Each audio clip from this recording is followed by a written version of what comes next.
अस्सलाम वालेकुम एवरीवन। आज हम कुल्लियात उमूर तबीयत में पढ़ेंगे खिलते दम। हमारे बदन में 4 तरह की खिल्त पाई जाती, खिलते दम, खिलते सफरा, खिलते बलगम, खिलते सौदा। तो आज हम खिलते दम पढ़ेंगे। तमाम अखलात का आमेजिश होता है, यानी कि मिक्सचर होता है। जो 4 अखलात है वो सब इस अखलात में मिली होती है।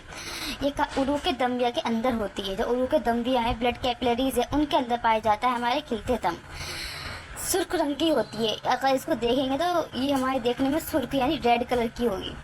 मिजाज, इसका मिजाज कैसा होता है? हार रतब, यानी कि हाथ बिलफेल और बिलकुवा होता है। ठीक है, बिलफेल और बिलकुवा दोनों तरीके से हार है।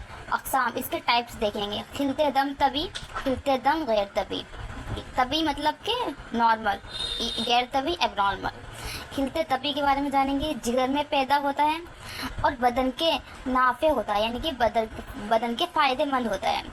सुर्ख रंग का होता है, कोई बदबू नहीं होती है। मोतदिल कवाम होता है, यानी कि इससे गलीज़ और गैर गलीज़ आज़ा बनते हैं। गलीज़ यानी कि जो आज़ा हैं, और गैर गलीज़ जैसे कि मतलब कि हो गई हमारे रूह हो गई। अगर ये सिर्फ गलीज़ हुआ तो इससे रूह नहीं बन पाएगी। अगर ये रकीक हुआ तो इससे गलीज़ आज़ा नहीं बन पाएंगे। तो इसलिए मोतदिल कवाम होता है, यानी कि उसके हिसाब से होता है, ज़रूरत के हिसाब से होता है। जायका शीरी होता है, इसका जायका मीठा होता है। खिलते दम तभी से मुख्तलिफ होता है।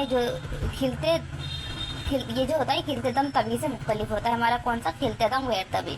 इसके भी फर्दर 2 टाइप्स होते हैं। खिलते दम गैर तभी बिजाता, खिलते गैर तभी लगीरा। बिजाता मतलब जो खुद ब खुद, यानी कि बिजाता किसी दूसरी की वजह से ना होगा, लगीरा जो किसी दूसरे की वजह से हो। जैसे कि बिजाता में आएगा किसी दूसरी खिल के मिले बगैर ही तगय्युर पैदा हो जाए, यानी चेंजेस पैदा हो जाए। इसकी मिजाज क्या है? हारत, लाइक हरारती रतूबत एतदाल से बढ़ जाए। खिलता गैर तभी लगेगा किसी दूसरी अखलात की वजह से तगय्युर पैदा हो जाए।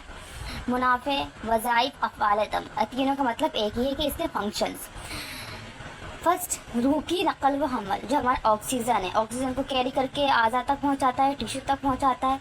हवाई मुस्तनशिक से, यानी कि जब हमारी इंस्पायर्ड एयर है से रूह को जज्ब करके, यानी ऑक्सीजन को जज्ब करके दूसरे आज़ा तक पहुंचा देता है। दुखान की नकल व हमल, जैसे कि ऑक्सीजन लिया था, ऐसे ही कार्बन डाइऑक्साइड के लिए लाइक कार्बन डाइऑक्साइड लेकर टिश्यू ऑर्गन से लेके फेफड़ों तक पहुंचाएगा, लंग्स तक पहुंचाएगा। आज़ा से CO2 को फेफड़ों तक वापस लाता है। तग़ज़िया आज़ा, यानी कि जो ग़िज़ा न्यूट्रिशन देना होता है आज़ा को, वो देता है। खून ही आज़ा तक ग़िज़ा को पहुँचाता है। अब देखिए बीच में क्या है, मीडियम क्या है? खून ही तो ग़िज़ा को लेके जा रहा है।